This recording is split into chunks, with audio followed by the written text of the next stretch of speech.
Oh, there you are, Betty. Oh, hello, Mrs. Morton. What on earth are you doing in this dark room by yourself? Mrs. Morton, may I speak with you a moment? Of course, dear. But why aren't you with the others in the laboratory? That place frightens me. Oh, it's not that bad. Although I admit it's a bit gloomy. And that horrible mechanical man. I can't stand to look at it any longer. You're overwrought, Betty, dear. There's nothing horrible about a mechanical man.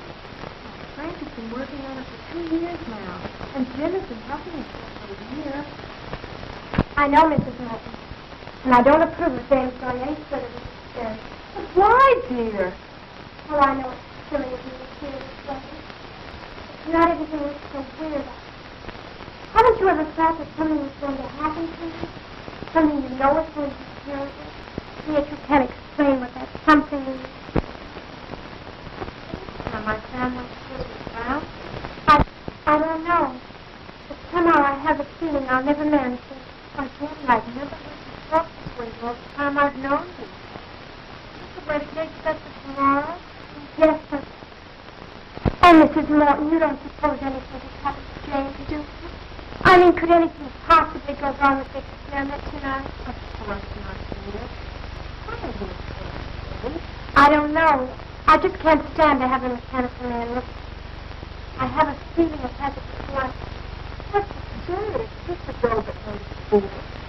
There's no power to think what's for. I could swear I've seen it look at me repeatedly.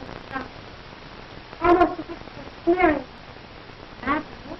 It's kind of well, I'll go back and have a look at your room. Yes, thank you. What's the matter, child? You're trembling. Oh, I'm sorry. I'll be all right. Honestly, I will. You go on back, and I'll be back shortly.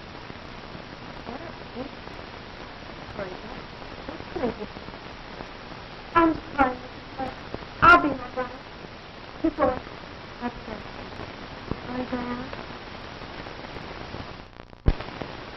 Oh, Jim, what am I going to do? What am I going to do?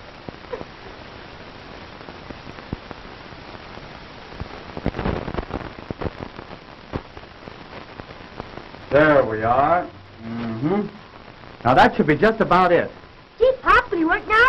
I hope so, son. Oh, Uncle Frank, are you going to make him walk? Yes, in a few moments, Janet. Oh, I'm so excited. Good. Will he be able to talk to Uncle Frank? Of course not, silly. Uncle Frank told you that 20 times yesterday. No, Mary's right, Janet. You see, this is just a mechanical man. He won't be able to talk. That's about the only thing he won't be able to do, though, Janet. You're right, John. The doctor's mechanical man will be able to do about everything a human being can do, except talk. How do you feel now that your work is about completed, Frank? Wonderful, Jane. And I want to thank all of you for standing by me. You've all been a great help. And without you, I don't know what I'd have done. Well, it isn't every day that one has a distinguished brother who invents a mechanical man. And I certainly appreciate the opportunity you've given me, Dr. Morton, by allowing me to assist you in the experiment. That goes for me, too, Dr. Morton. Well, I've learned more in the past month than any of my college classes taught me. You're all very kind, but our work isn't finished yet. We still have a few more things to do, and then we'll all know whether our time has been wasted or not. I'm afraid Betty doesn't share our enthusiasm for the mechanical man, Doctor. Yeah, and she was crying when she left. How do you know? I saw her and she had her handkerchief up to her eyes. Crying? No, what on earth for? The girls are right, Dr. Morton. My sister seems to feel there's something wrong in what we're doing. But that's foolish. There's nothing to be afraid of. I know, Dr. Morton, but Betty is a very sensitive girl. She feels that we're exceeding our limits. I'm sure she'll feel differently when she sees the results. Perhaps I'd better go to her. No, James. I know my sister pretty well. It'd be better to leave her alone for the time being. When are you going to time out, Pop? Patience, son. Patience. Now, so hand me that iron, John. This one? Right. Mm-hmm. Won't be long now. When do you think you can try it out, Frank? Just as soon as Mrs. Morton returns. By the way, James, where's Betty? She went upstairs a few minutes ago, Dr. Morton. Said she had a headache. Gosh, she's going to miss all the excitement. Well, when we're ready, you can go get her, Barry. You bet I will, Pop. Oh, hi, Mom. Hello, Barry. Have you seen Betty, Mrs. Morton? Yes, I just left her. She said she'd be up in a minute. They were just telling us Betty disapproves of our experiment. Oh, I think the storm has her on edge.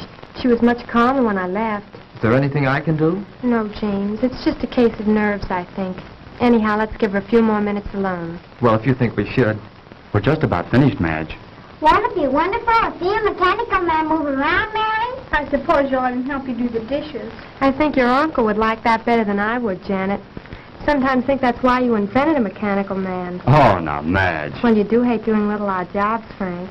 Well, if Frank's experiment is successful here tonight, none of us will have to worry about any odd jobs again.